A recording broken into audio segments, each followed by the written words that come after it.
우리 함께 하나님 말씀 보시겠습니다. 함께 보실 하나님 말씀은 누가복음 2장 8절에서 14절까지 말씀입니다.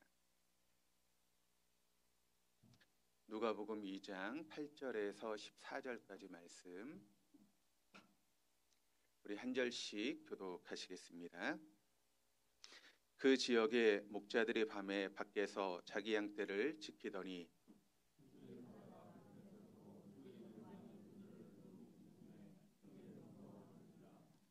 천사가 이르되 무서워하지 말라. 보라, 내가 온 백성에게 미칠 큰 기쁨의 좋은 소식을 너희에게 전하노라.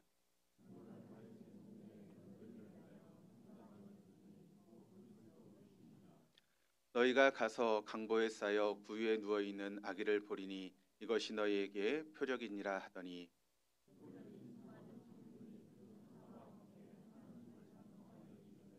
같이 읽겠습니다. 지극히 높은 곳에서는 하나님께 영광이요 땅에서는 하나님이 기뻐하시는 사람들 중에 평안이라 하니라. 아멘. 할렐루야. 우리 하나님 날마다 새 일을 행하시는 분이십니다. 믿으십니까? 날마다 새 일을 행하신 하나님은 특별한 경우를 제하고는 사람을 통해서 일하십니다. 어떤 사람이죠? 영과 진리로 예배하는 사람. 영으로 예배한다라고 하는 것은 성령의 이끄심을 따라 예배하는 것이고, 또 진리로 예배한다라고 하는 것은 진리의 말씀 앞에 우리의 삶을 조종하고 또 그 말씀에 순종하는 것입니다. 오늘 예배 자리에 나온 우리 모두가 성령의 이끄심을 따라 그리고 진리의 말씀 앞에 여러분의 삶을 조종하고 또 순종해 나가심으로 하나님께서 이루시는 새 역사의 주인공으로 우리 동독의 모든 교우들이 다 쓰임받을 수 있기를 주님의 이름으로 축원합니다. 성탄절이 생긴 지 2000년이 지났습니다. 처음부터 성탄절이 생겼던 것은 아닙니다만 어쨌든 예수님께서 이 땅에 오신 지 2000년이라고 하는 그런 시간이 훌쩍 지나갔습니다. 그런데 여러분, 성탄절이 처음 생겼을 때 그 성탄절의 주인공은 누구였을까요? 그 성탄절의 주인공은 누구였죠? 당연히 예수님이 주인공이셨습니다. 당연히 예수님이 주인공으로 이 땅에 오신 그날을 우리가 기억하면서 성탄절의 주인공은 예수님이었습니다. 예수님의 탄생을 축하하고 또 오신 예수님을 경배하고 축하하는 그것이 성탄절의 전부였다라고 우리가 이야기할 수 있습니다. 모든 노래도 예수님을 찬양하는 노래였고 예수님을 경배하는 노래가 바로 성탄절에 울려 퍼졌던 그런 노래였습니다. 우리가 크리스마스라고 하는 이 날을 우리가 보게 되면 두 개의 단어가 합쳐진 단어입니다. 크라이스트라고 하는 단어와 마스라고 하는 단어가 합쳐졌는데, 크라이스트는 예수님을 의미하는 것이고 마스는 그 의미가 미사 혹은 예배라고 하는 그런 뜻을 가지고 있습니다. 그러니까 예수님께 경배하는 날, 예수님께 예배를 드리는 날, 그것이 바로 크리스마스라고 하는 것이죠.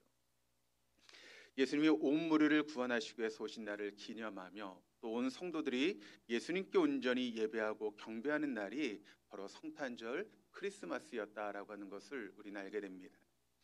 그런데 어느 순간부터 이 크리스마스의 의미가 점점 퇴색해지기 시작했습니다.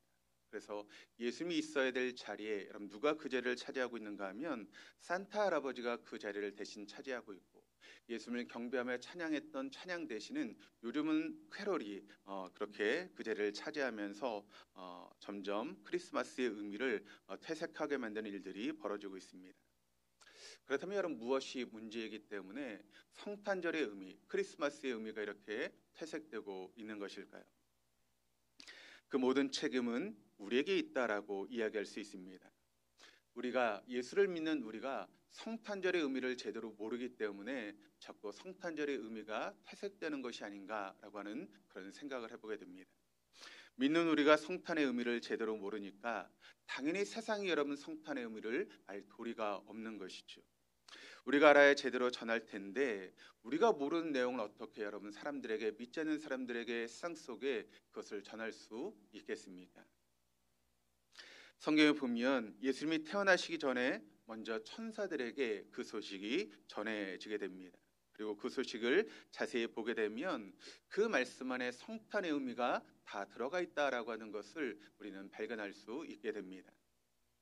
오늘 그 성탄의 소식을 우리가 함께 나누면서 정말 성탄의 의미가 무엇인가, 우리는 성탄절을 어떻게 지켜야 되는가를 함께 말씀을 통해 나누려고 하는 그런 시간을 가지려고 합니다.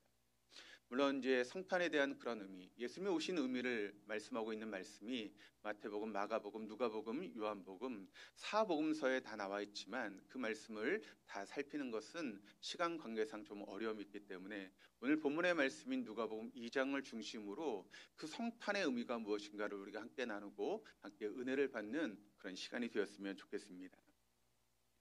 오늘 성탄의 의미가 무엇인지 예수님이 탄생하기 전에 전해준 소식을 통해서 우리가 한번 찾아보면서 그 의미를 찾아가려고 하는데, 우리가 읽었던 본문의 말씀을 보시면 우리 눈에 들어오는 눈여겨봐야 될 그런 단어들이 오늘 말씀을 통해 나타나고 있습니다.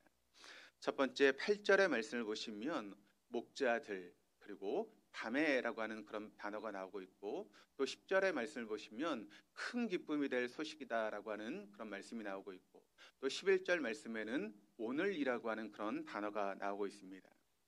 이런 정도의 단어를 우리가 함께 살펴보려고 하는데, 하나하나 단어를 우리가 살펴보면서 말씀을 나눌 때 우리에게 당연하게 여겨지는 그런 것들이 사실 그 당시에도 당연하지 않았던 것을 우리가 보게 되는데, 왜 그것이 당연하지 않았는가를 우리가 함께 살펴보면서 그 성탄의 의미를 되새길 수 있는 저와 여러분이 될 수 있기를 주님의 이름으로 축원합니다. 먼저 10절의 말씀을 보시면 큰 기쁨이 될 소식이다라고 하는 그런 말씀이 10절의 말씀을 통해 나오고 있습니다. 그러니까 예수님께서 이 땅에 오신 것이 모든 사람에게 큰 기쁨이 될 그런 소식이었다라고 하는 것을 성경 말씀이 우리에게 증거하고 있습니다. 로마서 3장 23절 말씀을 보니까 이런 말씀이 있습니다. 모든 사람이 죄를 범하였음에 하나님의 영광에 이르지 못하였다라고 기록을 하고 있습니다. 그러니까 단 한 사람도 예외 없이 모든 사람이 다 죄를 범하였다라고 성경은 우리에게 증거하고 있는 것이죠. 그런데 그렇게 모든 사람이 죄를 범했는데 그 죄의 결과가 과연 무엇이었는가? 성경은 또 우리에게 이렇게 증거합니다. 로마서 6장 23절 말씀을 보시면 죄의 싹은 사망이다라고 이야기를 하고 있습니다. 그러니까 모든 사람이 죄를 범했는데 그 죄의 싹이 무엇인가 하면 바로 영원히 죽을 수밖에 없는 사망이 그런 죄의 싹이다라고 하는 것을 우리에게 말씀하고 있는 것이죠. 우리 모두는 단 한 사람도 예외 없이 죄를 범한 사람들입니다. 그 결과 우리는 죽을 수밖에 없는 존재가 되었다는 것이죠. 그런데 그런 우리를 위해서 예수님께서 이 땅에 오셨다라고 하는 것입니다. 하나님이신 그분이 육신의 몸을 입고 이 땅에 오셨는데, 그래서 요한복음 1장 11절 말씀을 보시면 이런 말씀을 또 증거하고 있습니다. 자기 땅에 오매 자기 백성이 영접하지 아니하였으나, 그러니까 예수님께서 우리의 죄를 위해서 이 땅에 오셨음에도 불구하고 그 하나님의 백성들이 예수님을 영접하지 않았다는 것입니다. 그 예수님을 맞아들이지 않았다라고 성경은 우리에게 증거하고 있습니다. 그런데 1장 12절 말씀을 보니까 또 어떤 말씀이 있는가 하면 그 이름을 믿는 자들에게는 하나님의 자녀가 되는 권세를 주셨다라고 또 성경은 우리에게 증거하고 있습니다. 이걸 전부 요약하면 우리가 너무나 잘 알고 있는 요한복음 3장 16절의 말씀이 되게 되는 것입니다. 우리 한번 요한복음 3장 16절의 말씀을 같이 한번 읽어보시겠습니다. 하나님이 세상을 이처럼 사랑하사 독생자를 주셨으니 이는 그를 믿는 자마다 멸망하지 않고 영생을 얻게 하려 하심이라. 여러분, 이것이 바로 기쁨의 좋은 소식 아니겠습니까? 죄로 죽을 수밖에 없는 우리들이 이 땅에 오신 예수님을 영접하고 우리가 받아들이게 될 때 이제 다시 우리 사망에 죽지 않는 영원한 생명을 얻게 되는 놀라운 은혜가 우리에게 주어지게 되었다는 것입니다. 우린 모두 죄인이기에 죽을 수밖에 없었던 우리들이 그 예수님의 오심을 통해서 우리가 영원한 생명을 얻고 영원히 멸망하지 않는 삶을 살게 되었다라고 하는 것이 얼마나 우리의 큰 기쁨의 좋은 소식이 되고 있습니까? 하나님이신 예수님께서 육신을 입고 온 인류를 구원하기 위해서 이 땅에 오셨다. 그리고 바로 그분이 예수님이시다.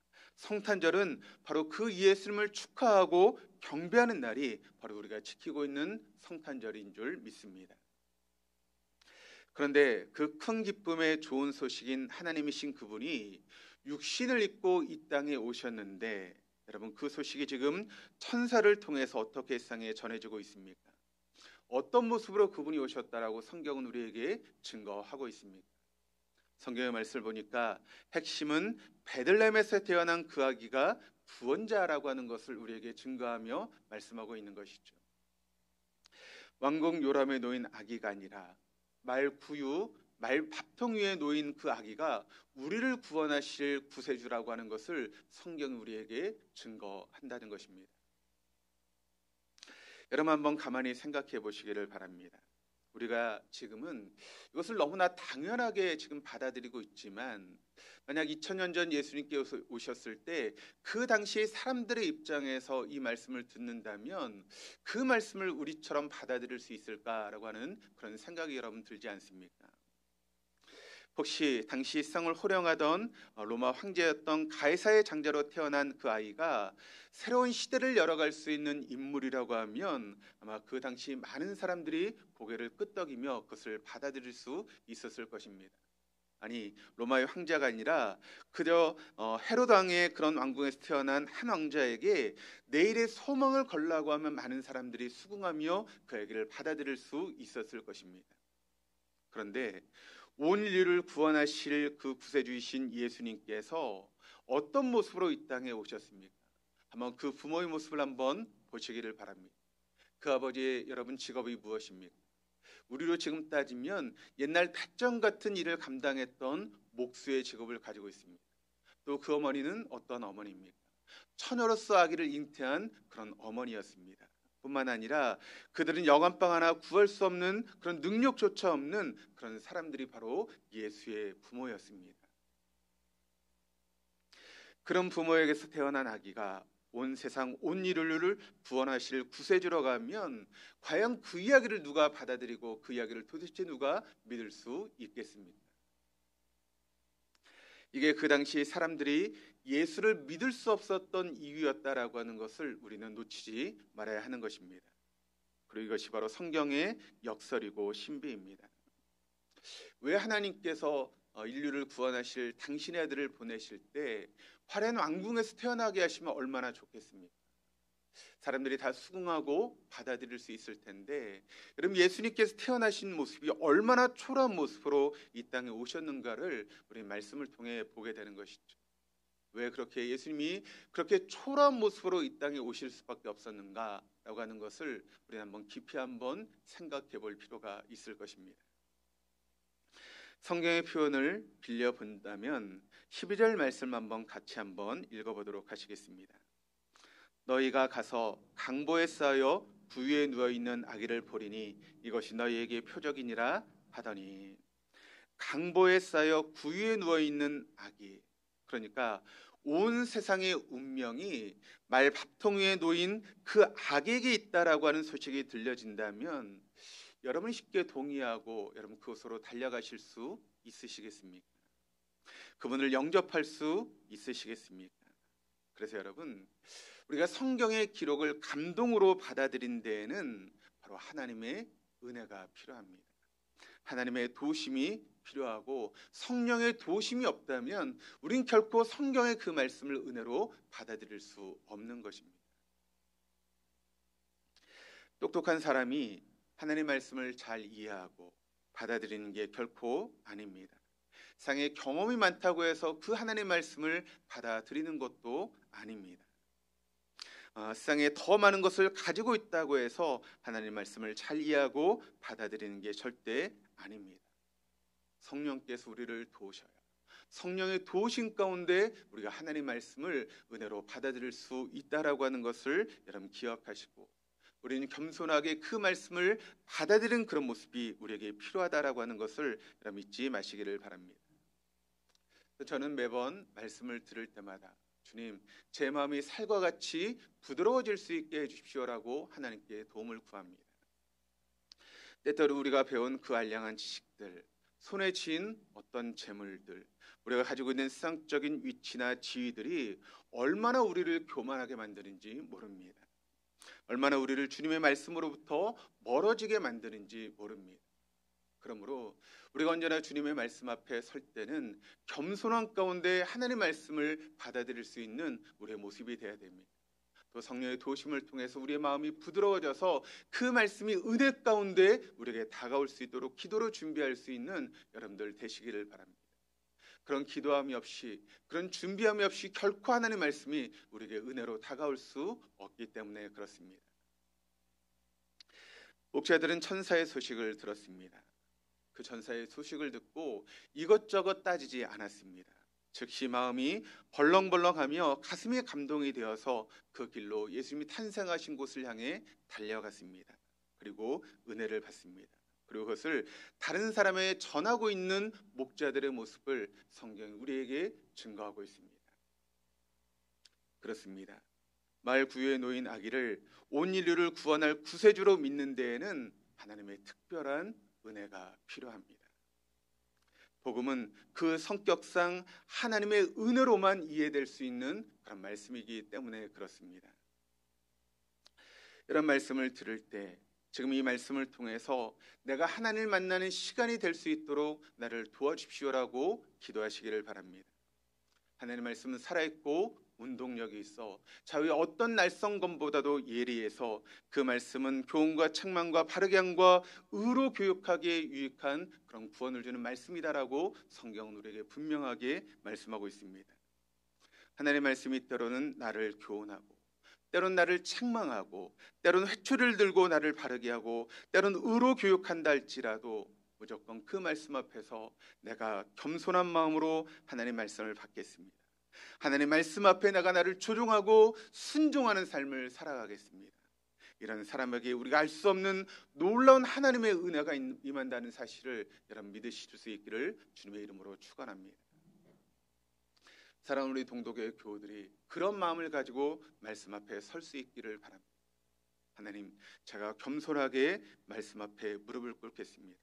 그리고 그 말씀이 어떤 말씀이든지 내가 그 말씀 앞에 나를 조종하고 내가 순종하심으로 내가 그와 같은 삶을 살아가겠습니다라고 하는 그와 같은 모습이 우리 사랑하는 동독의 모든 교우들 가운데 있기를 주님의 이름으로 축원합니다. 말씀을 들을 때 먼저 하나님, 내 마음이 살처럼 부드러워질 수 있도록 인도하여 주옵소서. 그리고 나를 겸손하게 하여 주시옵소서. 말씀이 내 가운데 스며들 수 있도록 도와주옵소서. 말씀을 따라 내가 반응할 수 있도록 나를 이끌어 주옵소서라고 하는 그런 기도가 우리에게 필요한 줄 믿습니다. 그리고 그 말씀을 들을 때 내 기쁨과 감격이 넘치게 도와주옵소서. 그럼 이것이 바로 하나님께서 우리에게 주시는 은혜인 줄 믿습니다. 우리 사랑하는 모든 동도의 교우들에게 그런 하나님의 은혜가 임할 수 있기를 주님의 이름으로 축원드립니다. 계속되는 말씀을 우리가 보게 되면 8절 말씀이 이렇게 증가합니다. 그 지역에서 목자들이 밤에, 여기 말씀을 보니까 밤이라고 하는 그런 단어가 말씀을 통해 나타나고 있습니다. 그러니까 온 세상을 구원할 기쁨의 좋은 소식이 언제 들려졌는가 하면 바로 밤에 그 소식이 들려졌다라고 하는 것을 말씀하고 있는 것이죠. 여러분 한번 생각해 보시기를 바랍니다. 이 소식이 얼마나 대단한 소식입니까? 영원히 죽을 수밖에 없는 인류를 구원하시는, 또 구원을 얻게 하는 그런 놀라운 기쁜 소식인데, 그럼 이런 소식이라면 우리가 어떻게 받아들여야 될까요? 오늘날로 이야기를 하면 여러분 모든 기자들을 다 동원해서 예고하고 거기에 대단한 행진을 하고, 마치 로마의 장군이 전쟁에서 이겨도 그 개선문에 등장할 때 여러분 얼마나 많은 사람들이 환호하며 그 장군을 맞이하게 드립니다. 그런 것처럼 이 땅에 육신을 입고 이 땅에 오신 예수님께서 온 인류를 구원하시기 위해서 오셨다면 그 정도의 환호는 여러분 당연히 있어야 되는 것 아니겠습니까? 그런데 예수님이 오시는 그날 밤의 모습은 모든 사람이 다 잠든 시간이었습니다. 그리고 목자들에게 이 소식이 조용히 전해졌다는 것입니다. 이것이 또 한 번의 성탄의 역설이다라고 하는 것을 우리는 발견하게 됩니다. 이 밤은 단순한 캄캄한 밤만을 의미하지 않습니다. 여기는 영적인 의미가 더해져 있는 것입니다. 마태복음 2장 1절 말씀을 보시면 예수님께서 태어나실 때 유대의 모습을 이야기를 할 때 그 당시 유대 왕은 헤롯 왕이었다라고 이야기를 하고 있습니다. 그런데 이 헤롯이라고 하는 사람이 누구인가를 우리가 보게 되면 이 사람이 유대 사람이 아닙니다. 에돔 사람으로서 안티파텔이라고 하는 사람의 아들이 바로 헤롯 대왕입니다. 정치적으로나 군사적으로 탁월한 지략과 용기를 가졌던 사람으로 알려지고 있습니다. 그런데 동시에 상상할 수 없는 정신병적인 그런 모습을 가지고 있는 양면의 그런 모습을 가지고 있었던 사람이 바로 헤롯이라고 하는 그런 왕이었습니다. 그는 로마 황제에 의해서 기원전 47년에 유대 총독으로 임명이 되었고 또 기원전 40년에 유대 왕으로 그렇게 임명이 되어서 예수님이 탄생하실 때까지 유대 왕으로 있었던 사람이 바로 헤롯 대왕입니다. 그래서 예수님이 탄생했을 때 이 헤롯 대왕의 나이가 대략 한 70세 정도 된 것으로 그렇게 알려지고 있습니다. 그가 재임 기간 동안 예루살렘에 헤롯 성전을 지어서 명성을 날렸을 뿐만 아니라 때로는 굶주린 백성들을 위해서 세금을 감면해주는 그런 일도 했습니다. 뿐만 아니라 자신의 금그릇을 녹여서 백성들의 식량을 사주기도 하는 아주 정치적인 수완이 뛰어난 그런 왕으로 알려진 그런 왕이었습니다. 그런가 하면 그의 인격은 정신병적인 질환을 가지고 있는 그런 사람으로 또한 알려졌습니다. 그래서 자기의 아내와 장모를 다 죽이고 장남과 다른 두 아들도 죽였을 뿐만 아니라 10명의 아내를 거느리고 있었을 뿐만 아니라 그것도 부족해서 근친상간까지 서슴지 않았던 아주 비인격적인 사람이 바로 헤롯 대왕이었습니다. 유명한 추석가였던 바클레이에 의하면 이 헤롯에 대한 일화가 남겨져 있습니다. 그가 최후를 이제 맞이할 시간이 점점 다가왔을 때 그가 유언을 하게 되는데 예루살렘 시민 중에서 가장 존경받는 한 사람을 선택하라고 이야기를 합니다. 그리고 그 사람을 감옥에 넣어두었다가 자신이 죽는 순간 그 사람을 함께 죽이라고 그렇게 명령을 내렸습니다. 왜 그런가 하면 자기의 죽음에 대해서 누구도 눈물을 흘리거나 애곡할 사람이 없을 테니까 자기가 죽는 순간에 그 사람을 죽게 함으로써 이스라엘 백성들이 그 사람을 생각하며 눈물을 흘리게 될 터인데 그것이 자기를 위한 눈물이 될 것이라고 생각했기 때문에 그런 일을 서슴지 않고 벌였던 사람이 바로 헤롯 대왕입니다. 아주 어떻게 보면 정신병적인 사람이었다라고 우리가 이야기할 수 있었죠. 그런데 이런 때 여러분 예수님께서 오셨다는 것입니다. 영적으로, 육적으로, 정치적으로, 경제적으로 온갖 피폐함이 있는 그 순간에 예수님께서 이 땅에 오셨다는 것이죠. 그것도 조용한 밤에 특별한 몇 사람에게 알리고 예수님이 이 땅에 오셨다라고 하는 것을 우리는 발견하게 됩니다. 예수님이 꼭 오셔야 될 그 순간에 오셨던 것입니다. 가장 어두웠던 시기에 그러나 예수님은 참빛으로 이 땅에 오셨다라고 하는 것을 여러분 잊지 마시기를 바랍니다. 빛으로 오신 참빛, 그분이 세상을 비추는 그 빛을 여러분 우리가 담기만 하면 우리 역시도 온 세상을 밝힐 수 있는 그런 주님의 자녀가 되어주는 줄 믿습니다. 그렇습니다. 여기 캄캄한 밤에 예수님이 오셨다라고 하는 사실은 무엇을 우리에게 의미하고 있는 말씀입니까? 그것은 우리의 인생이 아무리 캄캄한 밤과 같다 할지라도 예수님이 오시기만 하면 얼마든지 우리의 삶이 달라질 수 있다라고 하는 것을 우리에게 보여주는 말씀 아니겠습니까? 여러분의 인생이 아무리 캄캄하고 어떻다 할지라도 여러분의 인생 가운데 예수님이 오신다면 여러분의 삶이 얼마든지 달라질 수 있다라고 하는 것을 믿으시기를 바랍니다. 그리스도께서 오시기 전에 상태는 누구나 캄캄한 밤과 같습니다. 아무리 많은 것을 배운다 할지라도 아무리 많은 것을 소유한 사람이라 할지라도 아무리 대단히 높은 지위에 있는 사람이라 할지라도 그저 예수님이 오시기 전일 그런 뿐입니다. 그런데 그런 사람이 예수를 만나는 순간 우리의 인생이 달라지기 시작합니다. 매일매일 주님 안에 살아가는 그런 인생으로 변화되는 인생을 살아가게 되는 것입니다. 그래서 요한복음 1장 12절 말씀이 우리에게 이렇게 증거하는데 우리 한번 같이 한번 읽어보시겠습니다. 영접하는 자 곧 그 이름을 믿는 자들에게는 하나님의 자녀가 되는 권세를 주셨으니 여기 말씀을 보니까 영접한다라고 하는 말과 곧이라고 하는 말은 그 이름을 믿는 것과 이 단어와 같은 뜻을 가지고 있습니다. 그런데 뜻은 같지만 시제가 다릅니다.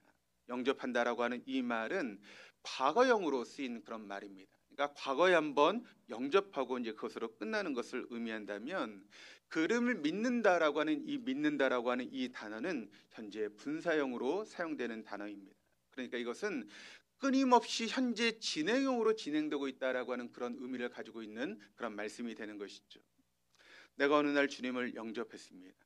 그런데 그것으로 끝나는 것이 아니라는 것입니다. 그 위에 계속적으로 그 주님과 동거동락을 하는 것이 진정한 믿음이다라고 하는 것을 우리에게 말씀하고 있는 것입니다. 이제 우리가 예수님을 내가 만난 그 순간, 그리고 예수님과 동행하는 그 순간 내 인생은 완전히 달라지게 된다라고 하는 것을 말씀하고 있는 것이죠. 그런 의미에서 우리 동독의 모든 교우들이 예수님을 진정으로 믿을 수 있기를 바랍니다. 그저 과거에 내가 주님을 영접했으니까 그것으로 끝나는 것이 아니라 지금 이 순간 주님이 부르시는 그 순간까지 주님과 함께하는, 동행하는 그런 삶을 살아가는 진정한 믿음을 가지는 우리 동독의 모든 교우들 다 될 수 있기를 바랍니다. 여러분 마음속에 그런 마음이 있으십니까?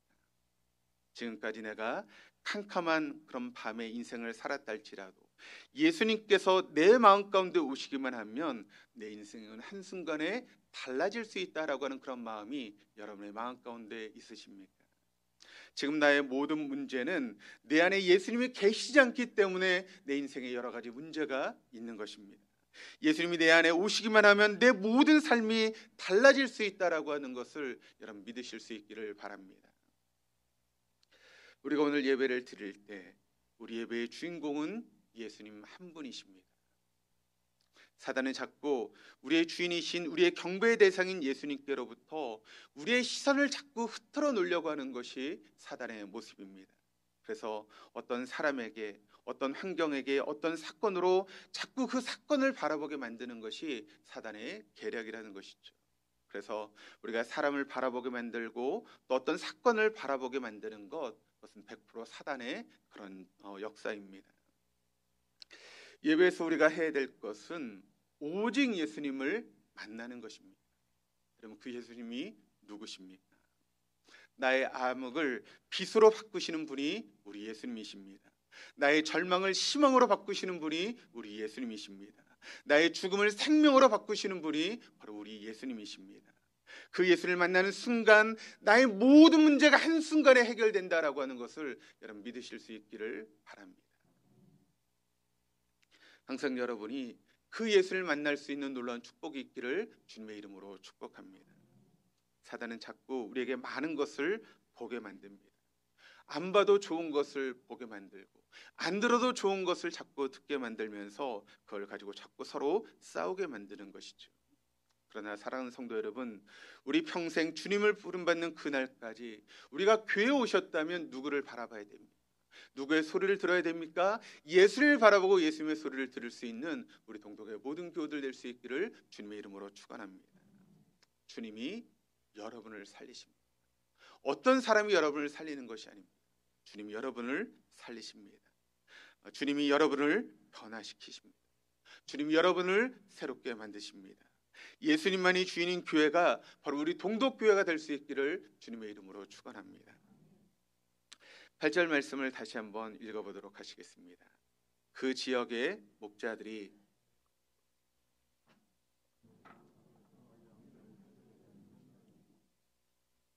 우린 너무나 이 말씀이 익숙해서 목자라고 하는 단어가 나왔을 때 아무 거리낌 없이 이 말씀을 받습니다. 그런데 예수님이 태어나셨을 때 2000년 전에도 그랬을까요? 전혀 그렇지 않습니다. 당시 사람들에게는 그 놀라운 소식이 왜 하필이면 목자에게 들려졌을까라고 하는 그런 의구심이 있었습니다. 왜냐하면 당시 목자들은 가장 신뢰받지 못했던 계층이었기 때문에 그렇습니다. 그들은 신뢰를 받지 못했다기보다는 아예 멸시를 받는 그런 계층이 바로 목자들이었습니다. 그들은 먹고 살기 바쁘다는 그런 이유 때문에 종교적인 기준을 전혀 지키지 못했습니다. 우리로 따지면 주일 성수를 하지 못하는 삶을 살아갔다는 것이죠. 뿐만 아니라 계명조차 지키지 않는 그런 삶을 살아갔습니다. 그러다 보니 사람들에게 무시당하고 외면당하기 일쑤였습니다. 게다가 그들의 직업의 특성상 한 곳에 머무르지 못하고 양떼에게 풀을 먹이기 위해서 이곳저곳을 돌아다니게 되니까 타지에 많이 생기게 된 것이죠. 또 어떤 곳에 있으면서 또 그곳에 오래 머물지 않다 보니까 항상 그 자리에서 문제를 일으켰던 사람들이 바로 목자들이었습니다. 그 당시에 사람들은 목자하면 좋지 못한 습관이 있었고 인격까지 멸시를 받는 그런 사람들이었습니다. 오죽하면 법정에서 증인으로 인정받지 못할 정도의 그런 모습이 바로 목자들의 모습이었다는 것이죠. 그런데 오늘 말씀은 하나님이 천사들에 가서 지금 소식을 전하는데 그 소식을 지금 누구에게 전하고 있는가 하면 목자들에게 전하라고 말씀하고 있다는 것입니다. 그러면 왜 그랬을까요? 하나님은 왜 그런 사람들을 택하셔서 당신의 아들이 이 땅에 태어나는 소식을 사람들에게 알리는 도구로 삼으셨을까요? 왜 그렇게 천대받고 멸시받고 증거로 채택되지 않은 그런 사람들에게 그 말씀을 증거할 수 있도록 하셨을까요? 여기 바로 하나님의 하신 일에 특징이 있다라고 하는 것을 우리 놓치지 말아야 됩니다. 하나님은 멸시받는 사람들을 택하셔서 존귀한 자리에 두기를 원하시는 것을 기뻐하시는 분이 우리 하나님이십니다. 미련한 자를 택하셔서 지혜로운 자들을 부끄럽게 하시는 분이 우리 하나님이십니다. 보잘것없는 자들을 택하셔서 문벌 좋은 자들을 부끄럽게 하시고 약한 자들을 택하셔서 강한 자들을 물리치시는 분이 바로 하나님이십니다. 이것이 바로 하나님의 역사라는 것입니다. 하나님은 어떤 사람을 기뻐하실까요? 하나님은 어떤 사람을 통해서 일하실까요? 잘난 사람, 많이 배운 사람, 똑똑한 사람, 사리가 분별한 사람, 그런 사람도 얼마든지 하나님께서 들어서 사용하실 수 있습니다. 그러나 중요한 고비고비 순간순간마다 하나님은 새 시대를 열어갈 사람들은 그런 사람들이 아니었다는 것입니다.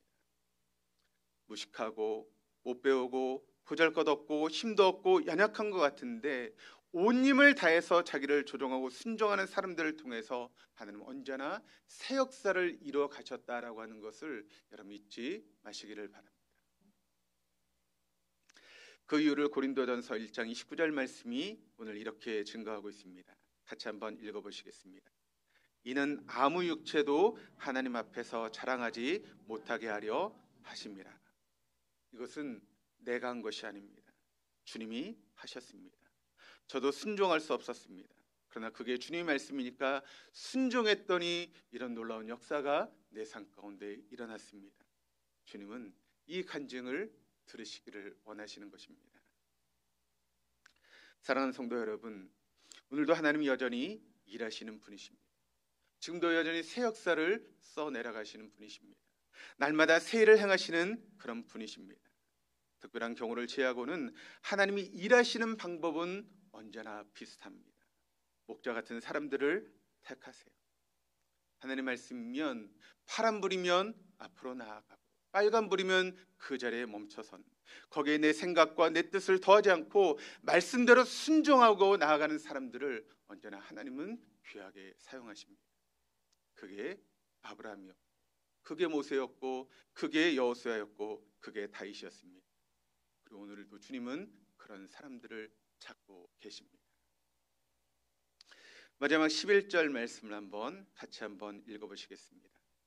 오늘 다윗의 동네에 너희를 위하여 구주가 나셨으니 곧 그리스도 주시니라. 오늘 바로 이 순간이 약속이 성취된 날이라는 것입니다. 하나님의 약속이 이루어진 날이고 그 날이 바로 오늘이다라고 하는 것을 오늘 11절 말씀이 우리에게 증거하고 있습니다. 바로 이 순간, 예수를 만나는 그 순간 모든 것이 해결된다. 예수를 만나는 그 순간 그런 일들이 내 가운데 이루어지고 있다. 예수님 우리에게 찾아오시면 모든 것이 변한다라고 말씀하는 그 날이 바로 오늘이다라고 하는 것을 여러분 믿으실 수 있기를 바랍니다. 바로 오늘이 여러분의 오늘이 될 수 있기를 주님의 이름으로 축원합니다. 오늘 이 시간에 여러분 속에 그 예수님이 찾아오시기를 축복합니다. 마음의 문을 활짝 열고 그 예수를 모셔드리면 여러분의 삶 가운데 오늘 말씀을 주시는 그런 놀라운 은혜가, 우리의 모든 것을 변화시킨 하나님의 은총이, 우리를 새롭게 만드신 하나님의 역사가 저와 여러분의 가운데 오늘 임하게 될 줄로 믿습니다. 오늘이 우리 모두에게 그와 같은 날이 될 수 있기를 주님의 이름으로 축복합니다.